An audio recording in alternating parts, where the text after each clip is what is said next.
வணக்கம். நெருப்பு தமிழர். முதல்வரின் முடிவு முடிவாகட்டும் அப்படின்னு ஒரு முற்றுப்புள்ளி வச்சிருக்காரு சட்டப்பேரவையில் சர்ச்சை நாயகன் அண்ணன் வேல்முருகன்.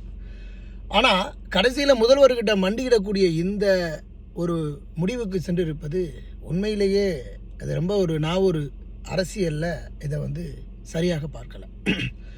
அண்ணன் வேல்முருகன் பல்வேறு விதமான மகத்தான சாதனைகளை படித்தவர், டோல்கேட்டை அடித்து உடைச்சவர், கஜா புயலின் போது மக்கள் பாதிக்கப்பட்டாங்க போது அவர் எம்எல்ஏ இல்லை, 30 லட்சம் ரூபாய்க்கு தன்னுடைய சொத்துக்களை விற்று கொண்டு போய் மக்களுக்கு சேவை செய்தவர், 50 லட்சம் ரூபாய் ஒரு சேட்டுக்கிட்ட கடன் வாங்கி தமிழருக்கான வேலை தமிழருக்கே என்ற சட்டத்தை உருவாக்கணும் திருவல்லிக்கேணியில் ஒரு பெரிய மாநாடு நடத்தினவர், ஸ்டாலின் அவர்கள் கருணாநிதி மகன் அப்படிங்கிற ஒரு அந்தஸ்தோடு வாழ்ந்தவர், இன்றைக்கு முதலமைச்சராக இருக்கக்கூடியவர், அவருடைய மகன் துணை முதலமைச்சராக இருக்கக்கூடியவர். ஆனால் வேல்முருகன் அண்ணன் அவர்கள் தனி ஒருவனாக களத்தில் இறங்கி போராடி அன்றைய காலங்களிலிருந்து தமிழீழ போராட்டத்திலிருந்து இன்று வரை போராடக்கூடியவர். அதனால் முதல்வரின் முடிவு அப்படிங்கிறது கண்டனத்திற்குரியதாக வேல்முருகனுக்கு பதிவு பண்ணுறேன்.